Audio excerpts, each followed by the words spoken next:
বস আমি বাংলাদেশে পৌঁছে গেছি। হ্যাঁ হয়ে গেছে 20 টাকা দেন। 20 টাকা? নানু ভাই খিদা লাগছে, ভাত দিয়া যাও। আরে ওই মেয়েটা না?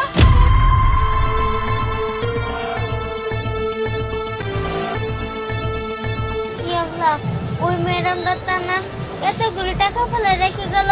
ও ম্যাডাম, আপনার টাকা, এই যে আপনার টাকা ওইখানে পড়ে গেছিল।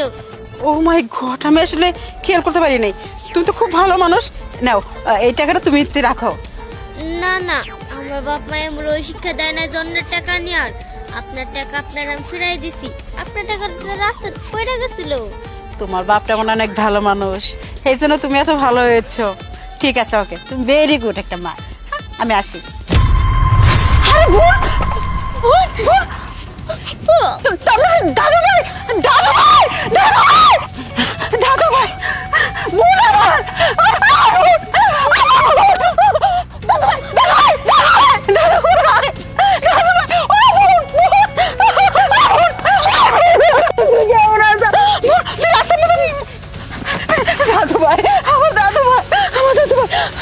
আচ্ছা বোন, তুই রাস্তার মধ্যে বসে গিয়ে করতেছিস কে? আমি তো প্রতি মাসে মাসে তো করছি 20-30 টাকা পাইছি বৌমার কাছে। বৌমার জন্য আমি এক্সট্রা 20,000 বানাইছি। কইতেছি তুই একটু শান্ত হ। এরকম করলে তো তুই স্ট্রোক করবি। তুই যে যাওয়ার পরে আঙ্গর তো কোনো আর খোঁজ খবর নাস নাই রে বোন। জানিস বোন, তোর পুতের বউ আছে না, তোর নাতনিটারে দেখতে পারে না। কয় কি সৎ মাইয়ারে দেখতে পারবো না, এই জন্য আমারে তোর নাতনিটারে বাড়ি থেকে বাইর করে দিছে। আর কইছে আমরা শুধু ওই বাড়িতে আবার ফিরে যাই, পুতুরা মারে ফেলাবো। সেই বয়ে ওই বাড়িতে আর যায় নাই। মুসিগিরি কইরা দুজনের পেট ভাত চালায় আর পুতুরের স্কুলে ভর্তি করে দিছে। শুধু অপেক্ষা করি তুই কোন দিন বাংলাদেশে আবি, আমার মরার আগে তোর মুখটা যেন একবার দেখে যাইতে পারি। মোর চুপ কর বোন, তুই না কি কর। আমি কত ভালোবাসা আমার পোলার আমি আবার বিয়ে করেছি শুধু আমার এই দাদু ভাইরে দেওয়ার জন্য। আর তোকে আমার দাদু ভাইরে রাস্তা বাই করে দিছে, তোরা এত কষ্ট করতেছিস না। ওই পোলার বউ আমি রাখবো না, আর ওরে আমি জনমের শিক্ষা দেবো। তোকে যতটুকু কষ্ট দিছে তার থেকে বেশি কষ্ট আমি ওখানে দেবো। তুই কেন আমার সাথে চল। আমার বোনের সাথে প্রতারণা, আমার দাদু ভাইয়ের সাথে প্রতারণা, আমার সাথে প্রতারণা। আমি ওকে ছাড়বো না, আমি ওকে ছাড়বো না। না না বোন, তুমি ওই বাড়ি যাও না। তুমি যদি ওই বাড়ি যাও তাহলে পরিবারের মধ্যে অশান্তি হবো, তোমারও মারবো। আর আমগুলো দেখলে তো আগুন জ্বলে উঠবো মনে হয়। তুমি যাও না। জ্বলুক আগুন, আমি আগুন নিজে জ্বালাবো। এই জন্য তো রাস্তার মধ্যে যখন দেখা হয়েছিল আমি এই মুখটা দেখে বুঝছিলাম যে একটা আদর্শ ছেলে মেয়ে। আমার ছেলে ভালো মানুষ, সেই জন্য তো আমার দাদু ভাই ভালো হয়েছে। আমি অনেক গুণের টাকা আমার রাস্তায় পড়ে গেছিল, আমার দাদু ভাই আমাকে টাকাগুলো খুঁড়ে দিয়েছিল। না চল চল, মুসিবাস কিছু আমার সাথে আয়, আমার সাথে আয়। আপু, তোমাকে তো আমি অনেকদিন ধরেই বলছি আমাকে একটা স্কুটি কিনে দাও, কবে কিনে দিবে? আহা বললাম তো তোদের যা যা লাগে সবকিছু আমি দেব।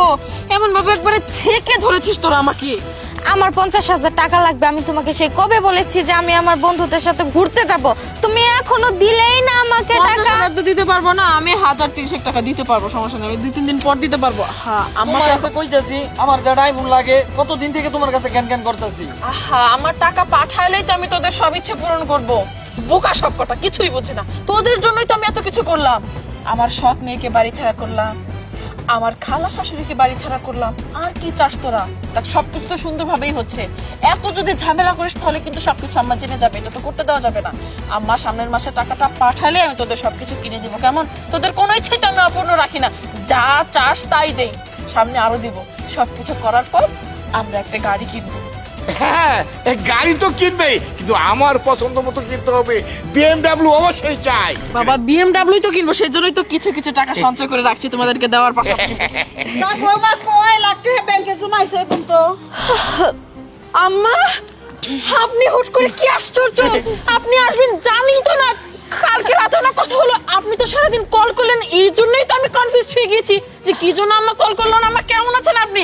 আপনি আগে বললে তো এয়ারপোর্টে আমরা যেতে পারতাম আপনাকে রিসিভ।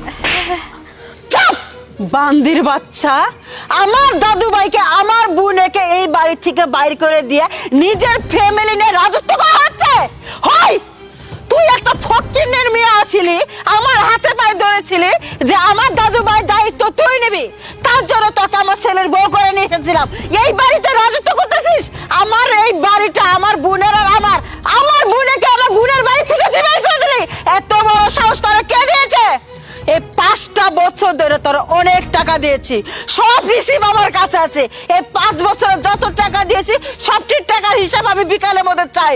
আর যদি না দিতে পারো তোর 14 গোষ্ঠী আমি জেলে পুঁতে রাখবো। আম্মা আপনি আসলে যেমনটা ভাবছেন ব্যাপারটা কিন্তু তেমন না। আমি আপনাকে খুলে বলি তাহলে আপনি বুঝতে পারবেন এখানে আমার কোনো দোষ নেই। তো ওনাদেরকে আমি কেন তাড়িয়ে দেবো বলুন তো? কত ভরসা করে আপনি ওনাদের দায়িত্ব আমার হাতে তুলে দিয়েছিলেন, আমি কিভাবে আপনার দায়িত্বের বরখেলাপ করি বলুন তো? আপনি যা বলেছেন আমি সেভাবেই করছিলাম। ওনারাই তো চলে গেল হুট করে, মানে আমাকে বলছিল যে আপনার যত টাকা পয়সা আছে সবকিছুর দায়িত্ব যেন আমি ওনাদেরকে দিয়ে দেই, আর তা যদি না করে আমাকে নাকি এই বাড়ি থেকে বের করে দিবে।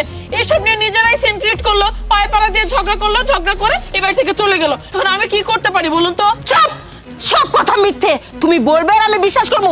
আমার বোনকে আমি ভালো করে চিনি। 1 সেকেন্ডের মধ্যে ব্যক্তি আউট, বিকালের মধ্যে আমি টাকার হিসাব চাই, একটাও দেখতে চাই না। সময় মতো তালাকের কাগজ তুই পেয়ে যাবে। কেন আম্মা মানে ছোট একটা ভুলের জন্য আপনি প্লিজ আমার সংসারের উপর ইফেক্ট ফেলবেন না। আচ্ছা আমি যা করেছি ভুল করেছি, আমাকে ক্ষমা করে দিন। আমি সংসার থেকে যেতে চাই না। অ্যাটলিস্ট আমি আমি আমি পায়ে ধরে মাপ চেয়ে নিচ্ছি দরকার ঠিক আছে, আমি এক্ষুনি পুলিশকে ফোন দিচ্ছি, তাহলে থানায় যায় তারপর তোমার সংসার আমি করাচ্ছি। Get out. পুলিশ কি আনছে? পুলিশটা না আনলে হয় না, আমরা চলে যাই। ঠিক আছে, পুলিশের কাছে যাচ্ছে। মনে জানি থাকে বিকালের মধ্যে টাকার হিসাব চাই, নাহলে ব্যক্তিকে জেলে ভরে দেবো। বোন আম করে তো না, তোমার বৌমার বাড়ি থেকে বাড়ি চুপ কর! তোর বাড়ি তুই শাসন করতে পারলি না, এটা তো তোর নামে আর আমার নামে আছে।